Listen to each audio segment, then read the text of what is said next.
This episode of the Lunch with Chris show is brought to you by my upcoming book, 30 Days to Limitless. You can find out more about it at limitless30.com.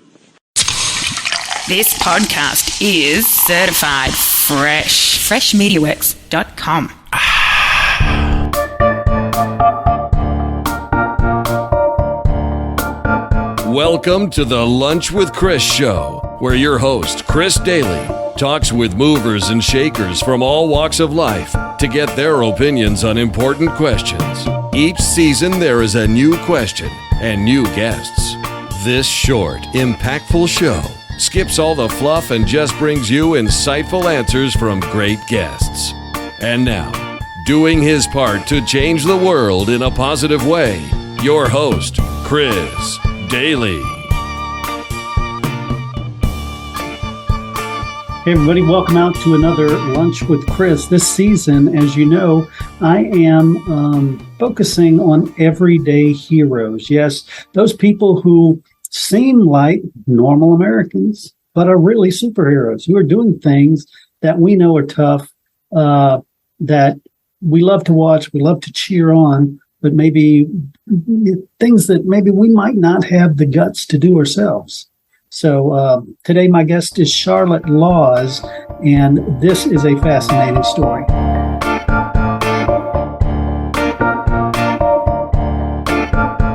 All right, everybody, join me in welcoming Dr. Charlotte Laws to the show. Dr. Laws, how are you doing today?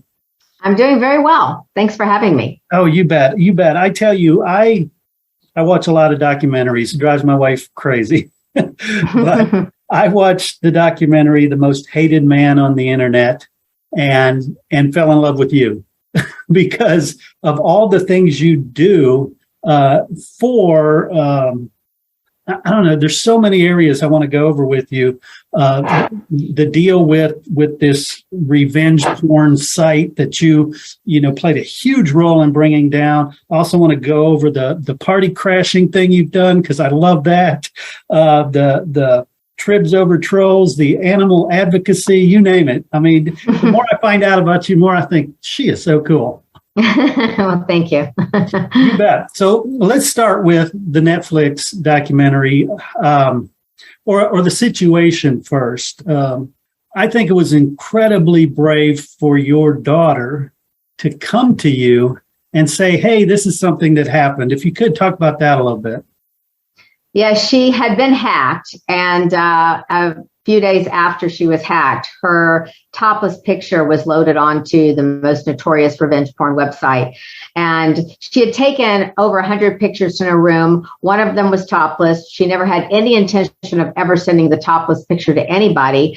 But when her cell phone got full, she had forwarded the pictures over to her email to store them. And it was her email that got hacked. So she was at work at a waitress job when she was told that she was on this site, and she was distraught. She felt violated, humiliated. She was completely freaked out. And she phoned me from the parking lot and told me. And I had never heard of revenge porn before this. And I immediately went on the site and I saw the pictures of her, the topless, plus there were some clothed pictures of her as well. Mm-hmm. It identified her name, her social media link, and the city where she lived. So she did have identifying information there. And I just knew that it had to come down right away because I knew how the internet worked. And if you put a topless picture online, it's going to be on one site today, 5 sites tomorrow, 50 sites in a week, and 1,000 sites in 6 months. So I knew that it would just populate and, end up haunting her for the rest of her life. So I just kind of hunkered down to try to get that picture removed. My daughter came home from work. She locked herself in her room. She didn't want me to tell anybody about this. She didn't want anyone to know, even though many of her friends were finding out. The people at her workplace found out. The assistant manager told her, I could get you fired over this. And she was getting calls from strange men. Even somebody in the porn industry, a well-known guy in the porn industry, called her and wanted to talk business. So she was really disgusted by all of these things that were happening, and she shut down her social media and just, didn't want any contact with the world. So that's how it started. Mm-hmm. And I just started working I kind of have a private eye personality, but I also used to be a private investigator back in the 1980s. So I just kind of started investigating the website and the owner and looking at all the different avenues to potentially get that photo removed. And that's how it started. Nice. And I assume you started the logical way, making a phone call, sending an email, requesting it, correct? But that didn't we sent Hunter Moore a couple of emails and requested him to remove the picture. We told him it had been hacked, and he still wouldn't remove it. And my daughter also owned the copyright, so we told him that he was violating copyright law. Nice. And he didn't care about that either, because copyright tends to be a civil case. And even though you can go to court and get potentially $250,000 per photo from the person who is using your images, Hunter Moore didn't care about civil suits. He only cared about criminal. He didn't want to go to jail. He was very afraid of law enforcement. He was not afraid of being sued because he had no assets. Got it. And then a lot of people would have stopped right there. It would have been, oh, well, I tried. There's not much I can do. I don't necessarily want to take this to court. Luckily you had a card in your pocket in that you're married to a lawyer, but even that didn't work initially, right? Yeah, he didn't. He doesn't really go on the internet. Right. And so he just thought, oh, it'll go away if you ignore it. We did eventually tell him, because I wanted to get a legal letter. Mm-hmm. And because at first Kayla didn't even want him to know either. And that's her stepfather. And she didn't want him to know. And but when we did tell him, he just laughed and said, this is no big deal. And Kayla got very upset and cried and ran to her room. And so the whole household was in complete turmoil. And finally, he did agree to let me write a legal letter. He would read it and sign it. And we did send that off, but it didn't have any, it didn't help in any way. So I just started looking at different avenues. I started contacting everybody I could think of associated with Hunter Moore. I called his publicist. I had several conversations with his attorney. I called some of his advertisers. And I even tried to call his mom. And I called a workplace where she had previously worked. She didn't work there anymore, but I spoke to some of her former colleagues. And so I was just trying to put pressure on him from various directions. And I know people were going to him and saying, Hunter, remove this picture. This is causing way too much trouble. Yeah. And I think that just made him get his back up more and say, there's no way I'm ever removing this picture. Mm-hmm. And at one point, I even got the head of Black Lotus Communications, his name is Jeffrey Lyon, to help us. And he blocked her page. He was he did security for Hunter's website. And so he said, okay, I might be able to block the page. So they blocked the page. And the next day, Hunter went around and made up a whole new page for Kayla. I mean, he was so determined to keep her picture up there. So, it was really crazy. And we went to the Los Angeles Police Department, and there was a female middle-aged detective who said to Kayla, why would you take a picture like this if you didn't want it on the internet? So she was doing the victim blaming, and really everybody was. I mean, regular people, the media, law enforcement, the politicians, everybody was saying it's the victim's fault. And that was Hunter Moore's line as well. So then I called the FBI. And the FBI initially just wanted me to file a report online, which I knew meant they weren't going to do anything. They were just too busy with other cases and they wouldn't do anything. So I said to them, oh, I see. You help Scarlett Johansson when she gets hacked, but you don't help the average person.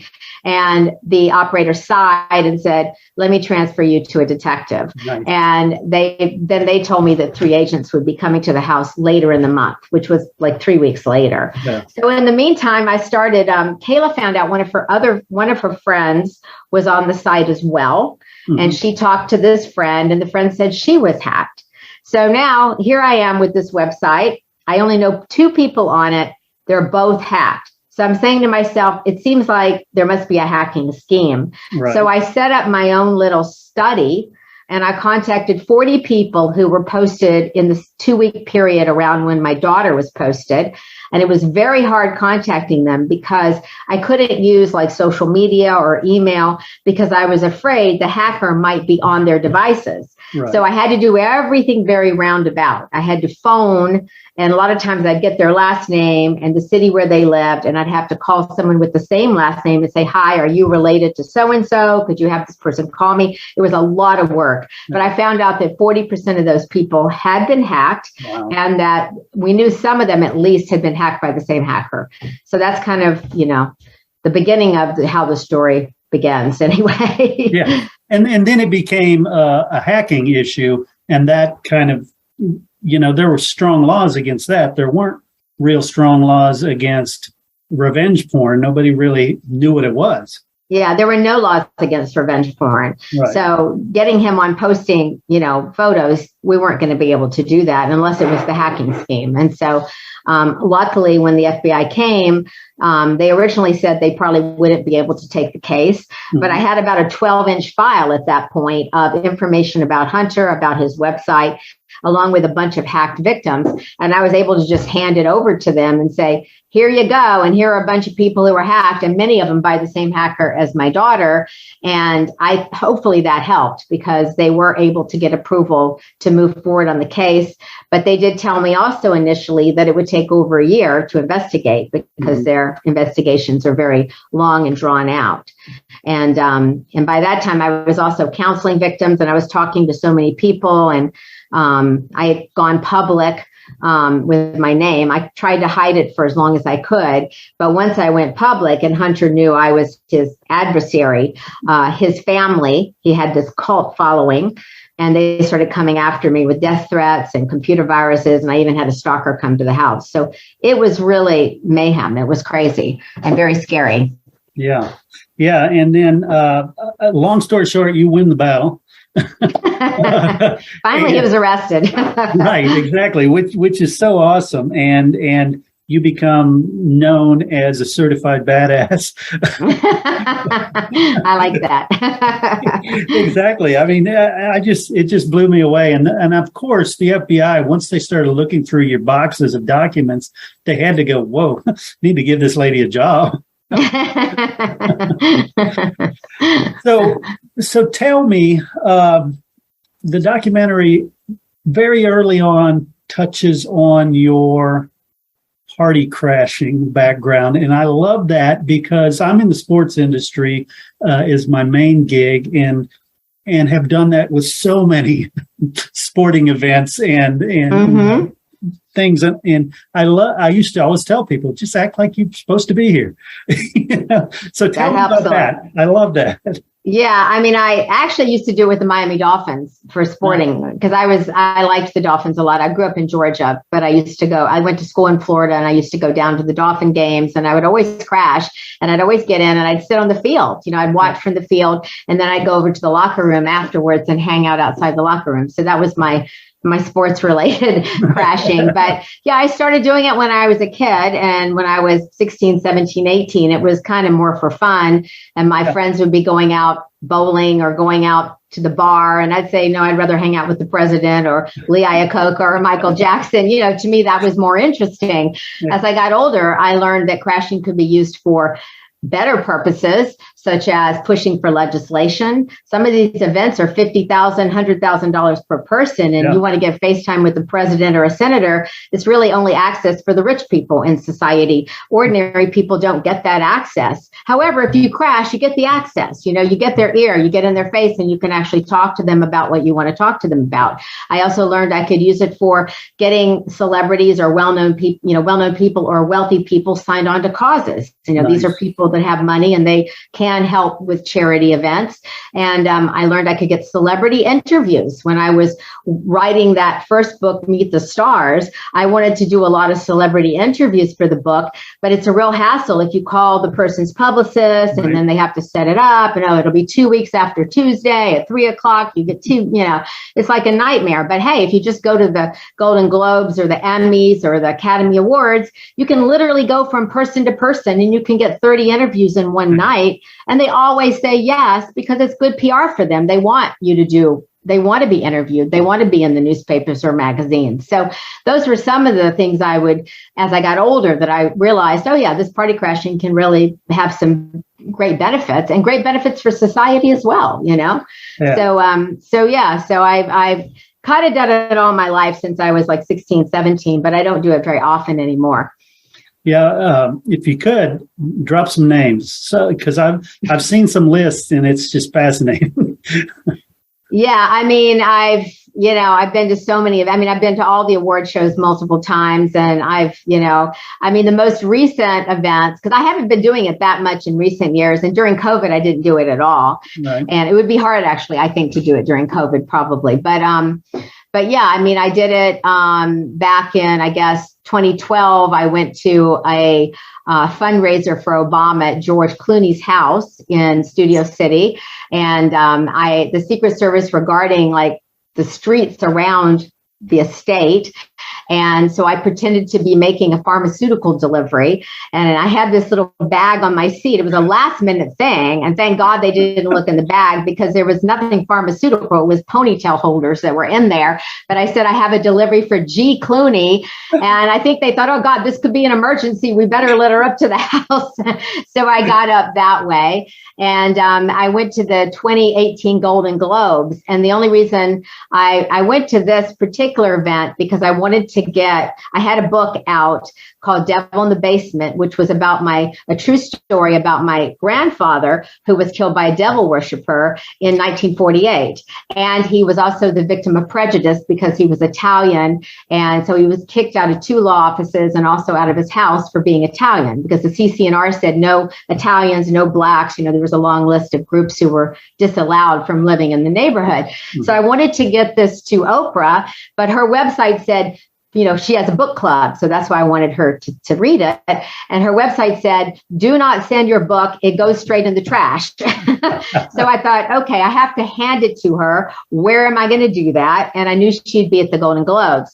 And again, it was really hard to get in there. It's actually the hardest award show I've ever gotten into, because they had the streets blocked off like a few blocks away from the Beverly Hilton where it was being held. Mm-hmm. And so, but luckily I was able to get past the barricades. I went through the back of the hotel. They had a construction zone back there. So here I am in my high heels and my long dress, holding up my bottom of my dress, and I'm stepping around mud and piles of dirt and tractors. And I mean, it was crazy. And I get up to close to the back door, and a guard comes over and says, can I help you? And I said, oh yeah, I was already in. I just went up to Starbucks to get some coffee, because I remembered seeing a Starbucks when I was walking down there, and he somehow bought it. And I ended up getting in, and I gave the book to Oprah, and I ended up sitting in the front. I sat next to Ridley Scott, and I sat 2 people away from Natalie Portman, and Reese Witherspoon was like right at the next table, and Oprah was like 2 tables away from me. So, I did accomplish that goal, but it never made it into the book club, and I have no idea if she even looked at it. That's fascinating. I love it. And as much as I would love to go to a party at George Clooney's house, I don't think I would have the balls to do what you did. You just continue to amaze me. Wow. So if you could, let's shift gears and talk about tribs over trolls, because this is fascinating to me. That's kind of what this series is about. I mentioned to you, it's about pointing out everyday heroes and telling good stories that normal people are doing. So tell me about Tribs Over Trolls.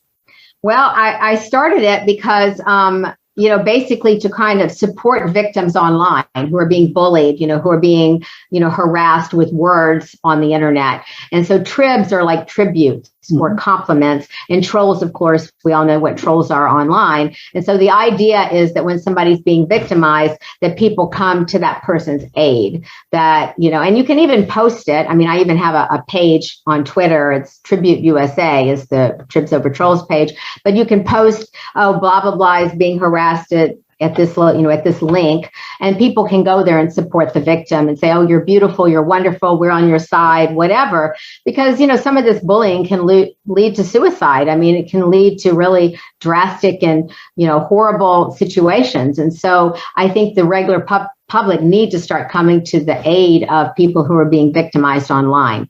And I think it's a much better approach to get the public involved than to have these tech companies playing God, censoring everything that they think they should be censoring, because I feel like it's very biased. I feel like it's very political. I feel like they're just making these arbitrary decisions about, what information should stay and what should go, or who should be on and who should be kicked off the platform.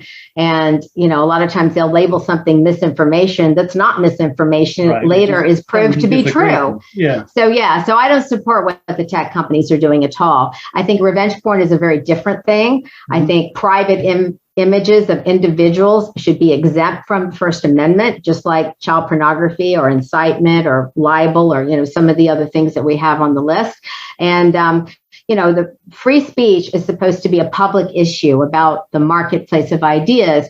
Nude pictures of ordinary people is a private issue. It's more like a social security number. It's something that should not be permitted online. It should not be distributed without consent. So, I'm fine with pornography if it's consent, but if it's not consent-based, then I do not think it should be allowed.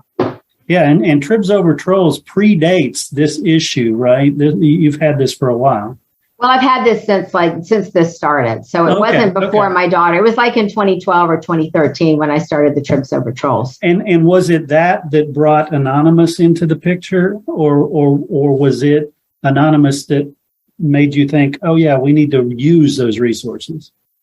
I can't say that Anonymous, I'm sure, did it on their own. And I can't say that prompted me to think of it either. I think I just thought of it. But Anonymous was great. And they, I really think that them coming to the rescue might be one reason why Hunter didn't bring his site back, because he was threatening to make his site worse. He was threatening to put home addresses of victims along with driving directions on how to get to their houses.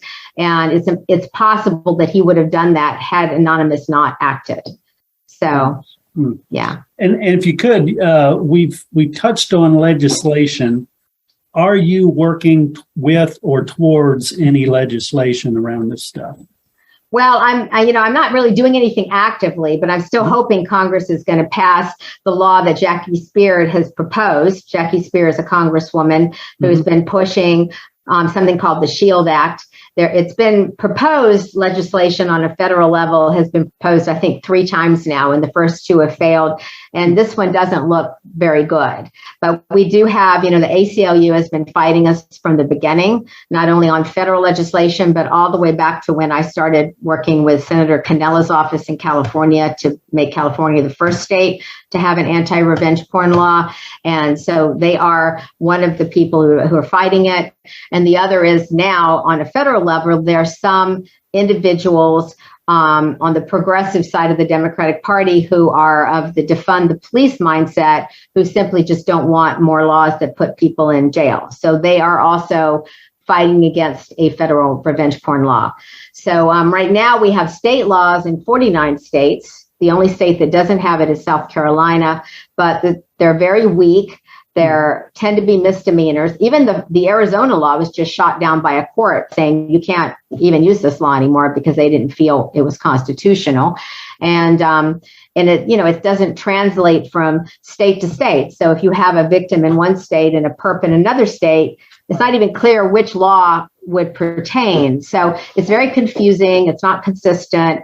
And we need something that's stronger where it can at least be a felony if the court decides it should be a felony. And so we need a federal law on this issue.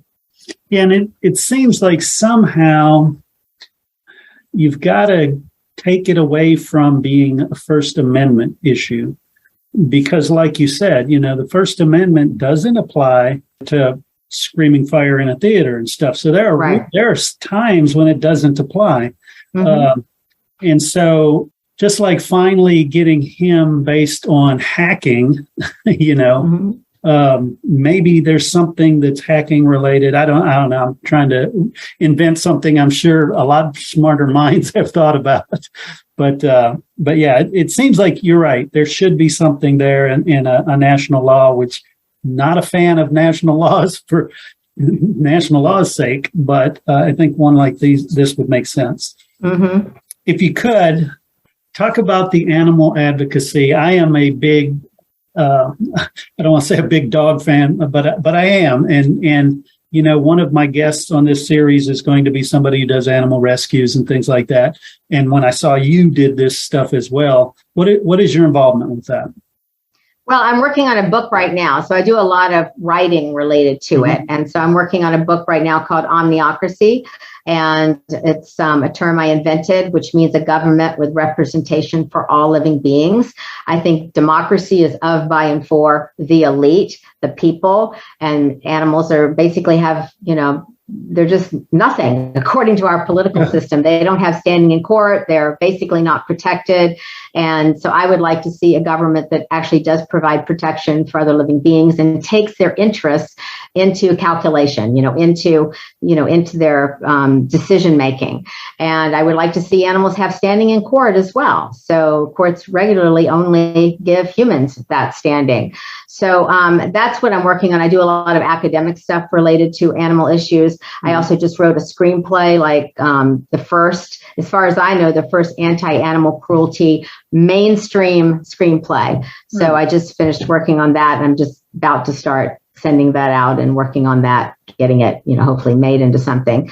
And but there are a lot of issues in the that you may read about, like, for example, the dogs that they use in vivisection, and they typically do research on beagle puppies. Why? Because beagles are very sweet, loving animals. They're particularly loving. You can torture them and they will still lick your hand. And that's why they are used. And there were 4,000 of them recently rescued from really disgusting conditions. And they're being put up for adoption around the country. But, the NIH, the CDC, Fauci, all of them, they do experimentation on animals all over the world, actually, because animals are basically considered garbage. They're trash. They're considered nothing to humans, to our system, Right. And because our system is all about money. It's all about people. It's all about, lifestyle. Oh, well, that's my lifestyle. I don't want to change my lifestyle. So I don't want to know what goes on behind closed doors because I don't want to feel guilty about it. But let me continue to have my fancy lifestyle and accumulate as much money as possible. So, non-humans are the victims of that. And I just like to do what I can to try to change that mindset. When we left Afghanistan, our government left the dogs behind. All the military contractor dogs were dumped at the airport and left behind. Many of them got killed. England, UK got their dogs out. India got their dogs out, but not the United States. We left them behind. And we had a huge campaign at that time to try to get the US government to remove those dogs during the time that they were getting all the people out. There's no reason why they couldn't have, right. But the CDC was like, oh, well, we don't want them. They could be diseased. We don't want them in this country. And, it was red tape, and the government really only looks to helping people. They don't look at other life forms in general. So that's kind of what I feel is a very important mission for me. It's, prejudice. Speciesism is a prejudice, just like racism, sexism, and anti-Semitism. And, it's a form of prejudice. And I just like to see people open their hearts to other living beings. Amen. Amen. Charlotte Laws. Gosh, I want to thank you on so many fronts here for the activist work you do. And people hear that word activist. Right-wing people hear the word activist and they think, oh, you're just one of those, right? But activism simply means taking action, and that's it. And taking action in some really great areas. So thank you for that. Yeah, it's funny because I always hated the word activist. And people kind of all my life would call me an activist. And I'd say, no, I'm not an activist. I'm an advocate. And I saw an activist as someone who hadn't taken a bath for 2 months, who has ripped clothes. They're running through the street with a sign screaming at the top of their lungs. And so no. But finally, after all these years, I've decided to embrace my inner activist. And you're right. It's being actively working for a cause. And I think it's a positive thing. So, but it is funny because I had such a resistance to that word for a really long time. Right on. Charlotte, again, I want to thank you so much for sitting down with me and sharing some of your story as well. If you could quickly tell people how they can learn more about you, where they can find you online, things like that. My Twitter is at Charlotte Laws, just like my name. My Instagram is Dr. Charlotte Laws.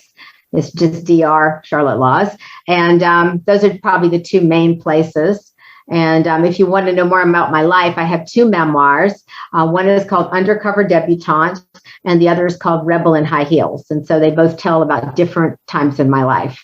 And the revenge porn story is told in greater detail in the Rebel in High Heels book, if you want to know things more than what the documentary tells you. Right on. Again, thank you so much for sitting down with me. Thank you for having me.